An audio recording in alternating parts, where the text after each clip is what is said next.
Equation for revenue item. Last time उन्होंने equation का balance sheet किया था और फिर देखे था बैलेंस शीट के फॉर्मेट में भी वो सब पॉइंट आया था।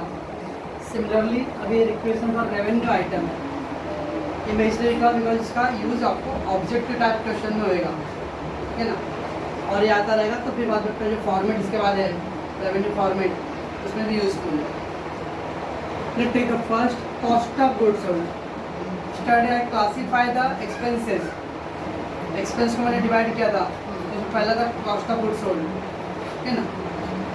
तो कॉस्ट ऑफ गुड्स सोल्ड में क्या इक्वेशन है? First opening stock plus purchase plus wages और plus factory expense. Factory expense means अब carriage, octroi, motive power, factory rent, factory item है ना, फैक्ट्री से रिलेटेड आइटम सब, अनलेस क्लोजिंग स्टॉक। इस इक्वेशन से अपने क्या आंसर आएगा? Cost of goods sold. तो opening stock plus purchase plus wages plus all factory expenses unless closing stock. Sir closing stock less क्यों कर रहे हो? आप लोग अगर ट्रेडिंग अकाउंट मालूम है, ट्रेडिंग अकाउंट जस्ट दिमाग में ट्रेडिंग अकाउंट को पिक्चर दिमाग में डालो। तो ट्रेडिंग अकाउंट में अपने डेबिट साइड देखोगे तो हम लोग डेबिट साइड मानो trading account, in the trading account debit side to opening stock लिखते हैं हम लोग, बराबर। To opening stock, to purchase, to wages, to carriage वाले, और क्लोजिंग स्टॉक एक आइटम हम लोग इस तरह लिखते हैं ना, राइट। बट बिकॉज हम लोग इन द मैनेजमेंट अकाउंट में हम लोग क्या करना है? वर्टिकल स्टेटमेंट ड्रॉ करने वाले। क्या ड्रॉ करने वाले? वर्टिकल। हॉरिजॉन्टल नहीं, टी फॉर्म में नहीं आएगा, लेफ्ट राइट ऊपर नीचे होएगा। इसलिए क्लोजिंग स्टॉक को ना हम लोग जब इस साइड लेके आए तो क्या आ जाएगा? वो माइनस। देखो क्लोजिंग स्टॉक क्रेडिट साइड में है, when you transfer to on the debit side तो क्या आ जाएगा? वो माइनस में आ जाएगा। इसलिए क्लोजिंग स्टॉक माइनस में। So cost of goods sold का फार्मूला क्या होगा? Opening stock plus purchase plus wages all factory expenses minus closing stock is equal to cost of goods sold, ठीक है। नेक्स्ट है gross sale minus sales return equal to net sale. हम लोग 12th में कैसे करते हैं? फाइनल अकाउंट में बाय सेल्स मालूम है, लेस सेल्स रिटर्न मालूम, सेल्स रिटर्न से 2 लाख का सेल्स है and 10,000 return, how much the balance? 1,90,000, बराबर। ये जो टोटल 2 लाख रुपए ना, इसको वर्ड बोलते हैं ग्रॉस सेल बोलते हैं। जब 2 लाख जो लिखते हैं हम लोग, ओके, हम लोग 12th में नहीं लिखते थे, डायरेक्टली सेल लिखते थे वर्ड। बड़ा हम लोग कंपनी अकाउंट कर रहे हैं, in company account we have to give in the detail format. In the 11th standard sole trading account था, सिंगल पार्टनर। 12th का फाइनल अकाउंट पार्टनरशिप फॉर्म था। अब हम लोग एक्स्ट्रा इनकम में आ गए, we are doing the company final account. Company final account में सब डिटेल में डालना पड़ता है, ओके। तो जो 2 लाख है that is called gross sale and that 1,90,000 is called net sale. Return minus करने के बाद जो बचता है उसको वर्ड बोलते हैं net cell.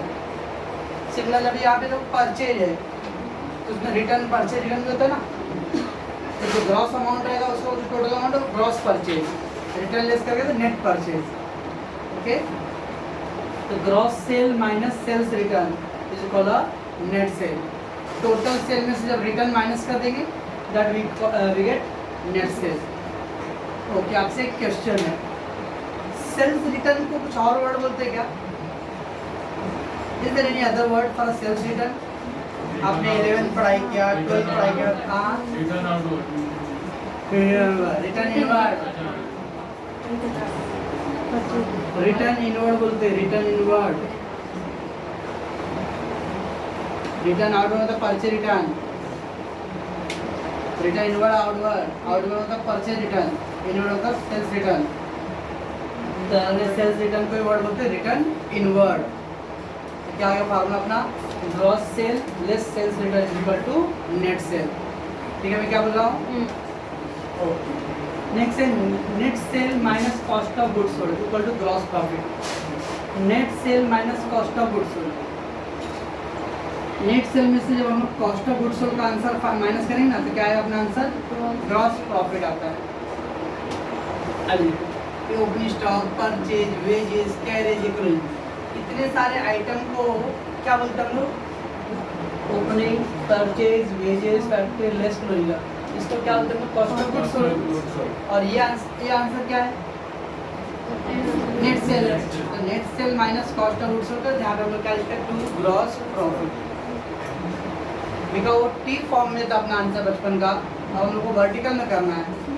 Remember net sale minus cost of goods sold we get a gross profit. Net sale में से कॉस्ट ऑफ गुड्स सोल्ड का आंसर माइनस करें तो क्या आंसर आएगा? ग्रॉस प्रॉफिट आएगा। चलो मैं आगे दिन का अपना एक्सपेंस, ऑपरेटिंग एक्सपेंस। तो ऑपरेशनल एक्सपेंस में अगेन 3 पार्ट है, office administrative, selling distribution and finance. Office and administrative expense plus selling and distribution expense and plus financial expense is equal to answer क्या आएगा? Operating expense. तो total operating expense में 3 item, office administrative, selling distribution and finance, ये तीनों का add करके आता है ऑपरेटिंग एक्सपेंस आएगा। ओके, नेक्स्ट है gross profit minus operating expense. Gross profit minus operating expense is equal to operating net profit before interest. अभी क्या थोड़ा सा समझना, मैंने आपको कल चार्ट लिख के दिया था, उसमें फाइनेंस का देखो तो फाइनेंस मिला कहीं पे, और फाइनेंस में मैंने लिखा था बैंक चार्जेस, कैश डिस्काउंट और फिर इंटरेस्ट भी लिखा, इंटरेस्ट अलाउड लिखा। Oh interest is also financial item. क्यों फाइनेंशियल? बिकॉज बैंक से हमने लोन लिया है तो लोन फाइनेंस है, उसके ऊपर इंटरेस्ट जब फाइनेंशियल एक्सपेंस। बट जब हम लोग फॉर्मेट बनाएंगे ना तो इंटरेस्ट को सेपरेट शो करना पड़ता है। Interest is a financial item. देखिए इंटरेस्ट को हम लोग जब फॉर्मेट ड्रॉ करेंगे ना तो फॉर्मेट में इंटरेस्ट को फाइनेंस के हेड में नहीं लिखेंगे, उसको अलग से लिखेंगे। अब क्या होता है, से एग्जांपल मेरा नेट प्रॉफिट है, ग्रॉस प्रॉफिट है 2000, ओके, मैं उसमें से सारे एक्सपेंस से लेस कर रहा हूँ 1700 रुपीज़, तो कितना बच जाएगा? 300, ओके। बट मैं ये एक्सपेंस में ना इंटरेस्ट नहीं ज्वाइन किया हूँ, ये जो 1700 रुपये लिखा expense, in that I have not written the interest का अमाउंट, उसमें इंटरेस्ट ऐड नहीं किया हूँ, ओके। तो अभी जो 300 रुपये प्रॉफिट तो आया, बट अभी तक तो इंटरेस्ट में माइनस नहीं किया हूँ, बिकॉज 1700 में इंटरेस्ट का अमाउंट मैंने ऐड नहीं किया था। अब मैं लेस इंटरेस्ट 50 रुपये इंटरेस्ट, तो कितना आएगा? 250। मैं इंटरेस्ट अलग से शो कर रहा हूँ क्योंकि अपना फॉर्मेट में इंटरेस्ट सेपरेट शो करना है। अगर मैं देखो यही आंसर को ऐसा करता, मैं 1700 एक्सपेंस था और ये 50 रुपये इंटरेस्ट का एक्सपेंस, तो टोटल एक्सपेंस कितना आ गया? 175। तो कितना आंसर आता था? ये 250 आता था ना, दोनों आंसर सेम है। यहाँ पे क्या किया हूँ, इधर 50 रुपीज़ के अंदर इंक्लूड कर दिया हूँ और यहाँ पे मैंने 50 रुपीज़ सेपरेट किया हूँ, बराबर। फॉर्मेट के अंदर हम लोग इंटरेस्ट को सेपरेट करने वाले, फॉर्मेट भी जो लिखे अभी फॉर्मेट आने वाला था रेवेन्यू का, तो उसके अंदर इंटरेस्ट सेपरेटली शो होता है, ओके। अब सुनिएगा, तो जो 50 रुपीज़ माइनस करने के बाद कितना आंसर आया? 250। मतलब वर्ड, हिंदी का वर्ड क्या मैंने बोला? 50 रुपीज़ माइनस करने के बाद 250 है, बराबर। इंटरेस्ट माइनस करने के बाद, तब मेरे को बताओ इंटरेस्ट माइनस करने से पहले कितना प्रॉफिट था? गुड, बराबर ना। अब बस मैं इसको इंग्लिश में ट्रांसलेट कर दूंगा। I said that after interest मेरा आंसर आया 250 और बिफोर इंटरेस्ट कितना है? इधर देखो वर्ड वही है, operating net profit before interest, और इधर देखो इंटरेस्ट माइनस किया मैं, उसके बाद देखो operating net profit after, before interest and after. Interest less करने से ऊपर वाला जो आंसर आएगा बिफोर इंटरेस्ट है, क्योंकि उसमें इंटरेस्ट माइनस नहीं हुआ, और फिर जब इंटरेस्ट लेस कर दोगे तो उसके बाद का नीचे आफ्टर बढ़ाया। इंटरेस्ट माइनस करने के पहला बिफोर इंटरेस्ट, इंटरेस्ट माइनस हो गया दैट इज व्हाट, ठीक है, और कुछ नहीं। तो that is what gross profit minus operating expense, answer क्या आएगा? Operating net profit before interest. ये वर्ड का मतलब क्या? बिफोर इंटरेस्ट मतलब आपने इंटरेस्ट से माइनस नहीं किया, और कहीं पे और जो वर्ड आएगा बिफोर टैक्स आएगा। अब आप बताओ बिफोर टैक्स का मतलब आपने टैक्स माइनस नहीं, ओके। तो यहाँ पे बिफोर वर्ड आया मतलब आपने अभी तक आइटम को लेस नहीं किया था, और आफ्टर टैक्स का मतलब टैक्स माइनस कर दिया, ठीक है। तो gross profit minus operating expense equal to operating net profit before interest, okay. ये क्या लिखे हो? मैंने उसका शॉर्ट फॉर्म लगाया, तो शॉर्ट फॉर्म का जमाना है भाई। तो operating net profit before interest, God operating net profit before interest minus interest paid का आंसर क्या आएगा? Operating net profit after interest. भाई आफ्टर बिफोर वर्ड यूज करता हूँ, आफ्टर वर्ड कभी यूज करेंगे जब आपने वो इंटरेस्ट माइनस किया जाएगा। मैंने इंटरेस्ट यहाँ पे माइनस नहीं किया तो क्या आंसर यूज किया? Word before. इंटरेस्ट माइनस करने के पहले वर्ड यूज करना before. Once you deducting the interest you will use the word after. Okay, ये क्या है? Operating net profit after interest plus non operating income and less non operating expense है ना। फिर नॉन ऑपरेटिंग इनकम क्या? Non operating income interest received, dividend received, profit on sale of assets, claim in the favour of company, appreciation. तो non operating income के less non operating expense. ठीक है, तो operating net profit after interest उसके अंदर क्या करना है? नॉन ऑपरेटिंग इनकम को ऐड करना है। इनकम है ना, इसलिए ऐड होएगा। एंड नॉन ऑपरेटिंग एक्सपेंस को क्या करेंगे हम लोग? लेस। तो आंसर आएगा net profit before tax.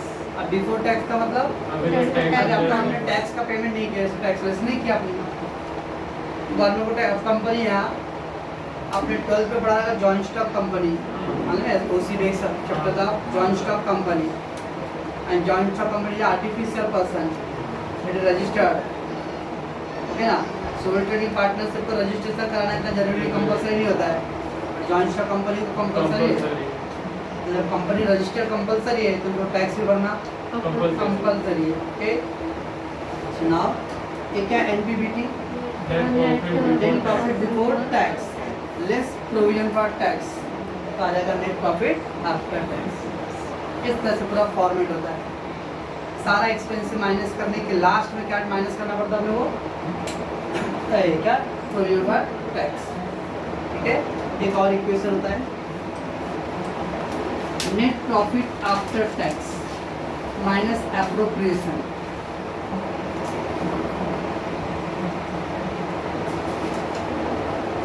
is equal to retained earning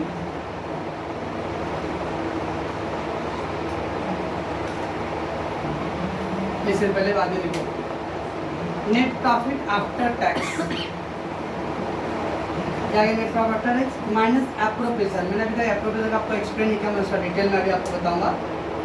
तो जब net profit after tax minus appropriation करते हैं तो रिटेन अर्निंग मतलब फाइनल अर्निंग, सब लोग का देने के बाद लास्ट में जो बच जाता है retain earning. Same in the joint stock company आपने सुना रहेगा शेयर होल्डर। कंपनी को रन करने के लिए कौन होता है? कंपनी को रन करने के लिए, मैनेज करने के लिए कौन?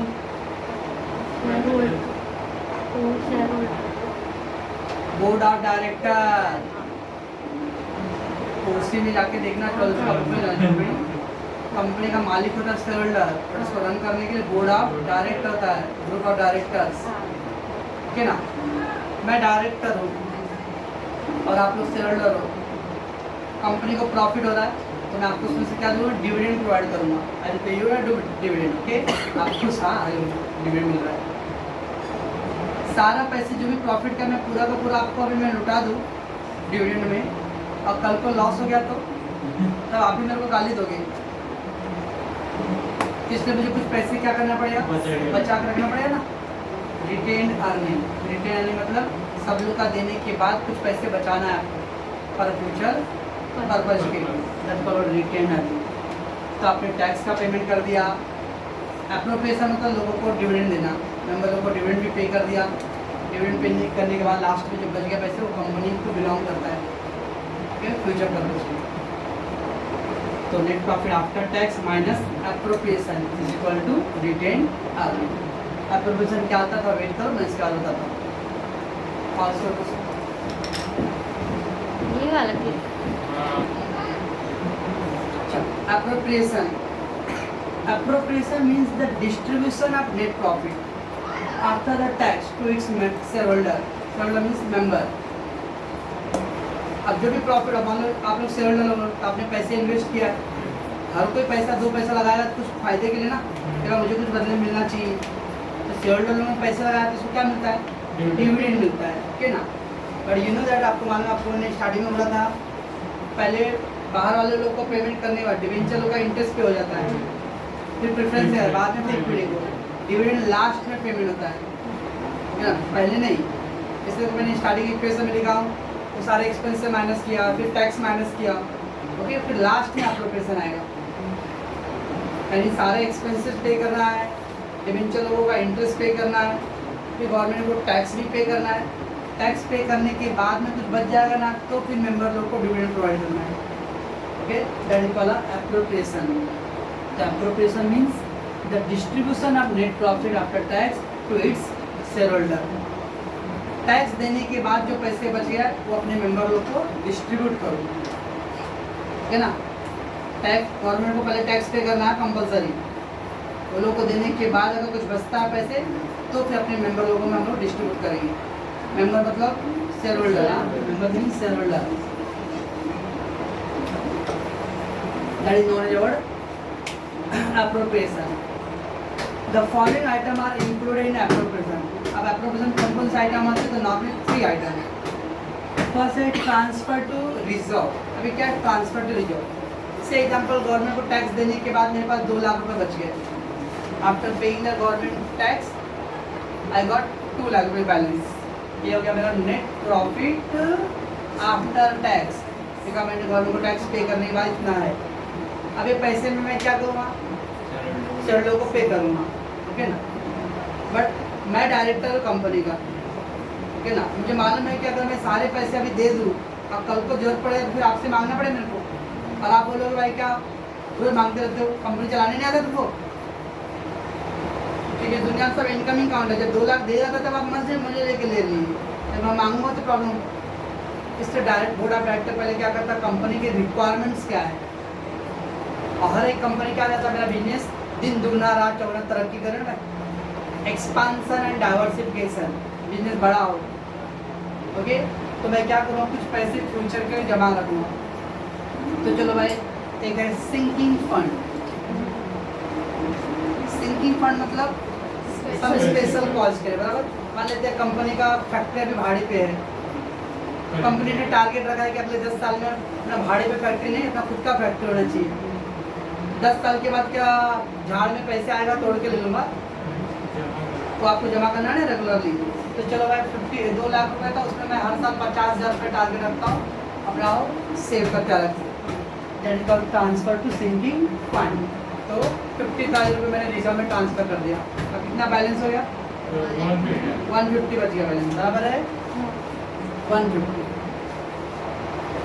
ओके। देन ये 2 वर्ड है, interim dividend and propose dividend. क्या था सर, पढ़ने नहीं हो रहा है। Interim and propose. इंटरिम मतलब था इन बिटवीन, एक वर्ड याद रखें, इंटरिम मतलब इन बिटवीन। मैं इंटरिम वर्ड का इंग्लिश का वर्ड बता रहा हूँ, उधर मत आओ, लिखो मत, वेट। इंटरिम वर्ड का मतलब था इन बिटवीन। जैसे एक वर्ड एक बता रहा हूँ आपके नॉलेज के लिए। आपको मालूम है कि गवर्नमेंट जब इलेक्शन होता है तो 5 साल तक चलता है ना, तुम्हारे लोग को ना 5 साल चलता है। लेकिन हमारे देश में गठबंधन की सरकार है, गठबंधन मतलब पार्टनरशिप में, ठीक है ना। अगर पार्टनरशिप में उनका तिजोरी नहीं भरेगा तो लोग अलग हो जाएंगे, और जब अलग हो गए तो वो सरकार गिर जाएगा, तो फिर से क्या होगा, फिर चुनाव रहेगा। रूल था कि 5 साल चुनाव होना चाहिए, लेकिन जब 5 साल के बीच में अगर चुनाव होता है, जिसको बोलते हैं हम लोग मध्यावधि चुनाव, that is interim, interim election. वैसे मान लो डिविडेंड भी है। मान लो मैं डायरेक्टर हूँ और आप लोग शेयर होल्डर लोग हो, और पिछले 2-3 साल से आप लोगों को डिविडेंड नहीं पे किया, कंपनी इतना प्रॉफिट नहीं कर रहा था। डायरेक्टर ने भी अपना सोर्स लगाया है, और देख रहा हूँ तो मुझे मैसेज मिला है, मेरे सूत्रों से खबर मिला है कि हमारे मेंबर लोग में गुस्सा भर रहा है, मतलब they are unrest, they are not happy. उनको लग रहा है कि कंपनी हमारे साथ तो धोखा कर रहा है, पैसे नहीं दे रहा है। ऐसे में क्या आएगा, शेयर होल्डर लोग जब गुस्से में आएंगे तो कंपनी से अपने पैसे विड्रॉ करके वो किसी और कंपनी में लगाएंगे। तो मैं आपके गुस्से को शांत करने के लिए क्या करूँगा, अभी साल के इन बिटवीन, अभी मैं फाइनल मतलब एनुअल जनरल मीटिंग एजीएम सुना, एजीएम एनुअल जनरल मीटिंग, वहाँ तक का वेट नहीं करूँगा। उसके पहले क्या करूँगा, आप लोगों को डिविडेंड 5% 10% दे दूँगा, डिक्लेयर करूँगा आप लोगों को 10% डिविडेंड। जब पूरा अकाउंट कंप्लीट ईयर होने के आफ्टर जो डिविडेंड डिक्लेयर करता है उसको बोलते हैं प्रपोज डिविडेंड। बट आप अकाउंट कंप्लीट होने का इंतजार नहीं करो, इन बिटवीन दे ईयर बीच में ही डिक्लेयर कर दे रहे हो, उसको वर्ड बोलते हैं interim dividend. Interim dividend means the dividend paid by company in between two annual general meeting. दो मीटिंग के बीच में जब डिविडेंड डिक्लेयर हो जाता है तो वर्ड क्या बोलते हैं, इंटरिम। से एग्जाम्पल, अभी हम लोग का फाइनेंशियल ईयर मार्च में कंप्लीट होता है, अप्रैल टू मार्च बोलते हैं बराबर।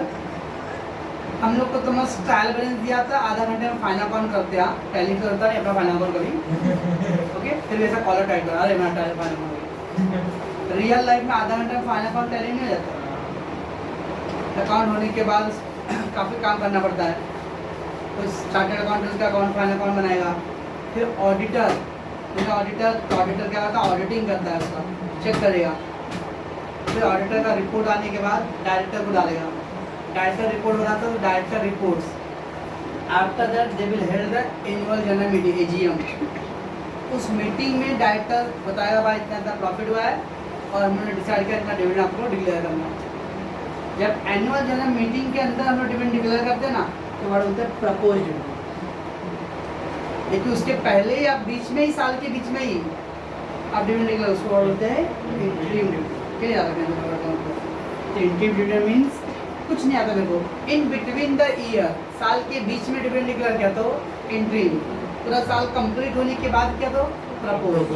Okay, propose dividend means the dividend declare after the completion of final account in the general annual meeting. पूरा फाइनल अकाउंट कंप्लीट होने के बाद एनुअल जनरल मीटिंग डिक्लेयर किया तो उसको बोलते हैं प्रपोज, बराबर है। And then retain earning, the return earning means after distribution of appropriation balance profit belong to company for future purpose। सब लोग का, मेंबर लोग का भी देने के बाद कुछ बच जाएगा, जैसे अभी कितना पे बच गया 150 में सारे मेंबर लोग को मैंने 1,20,000 दे दिया डिविडेंड। अभी भी कितना बच गया बैलेंस 30,000। ये 30,000 कंपनी के पास रहेगा फ्यूचर पर्पज। सब फ्यूचर के लिए आपने 50 रखा था ना, रखा था, स्पेशल काम के लिए रखा था, और कुछ और अगर जनरल जरूरत पड़ गया तो that is appropriation. There are 3 item, one है transfer to reserve, second interim dividend, third propose dividend. Okay, ये 3 आइटम है। इंटरिम मतलब in between the two annual, कुछ भी नहीं आता मेरे में, एकदम बहुत डफर हो भाई अकाउंट में, साल के बीच में आपने डिविडेंड डिक्लेयर किया, ईयर में इन बिटवीन इंटरिम। पूरा ईयर कंप्लीट करके फाइनल अकाउंट कंप्लीट हो गया, उसके बाद डिक्लेयर किया तो प्रपोज। ओके, सारे मेंबर लोग को पैसे देने के बाद भी कुछ बैलेंस लेफ्ट हो गया, that is called retained earning. समझता कुछ क्या है आज करो।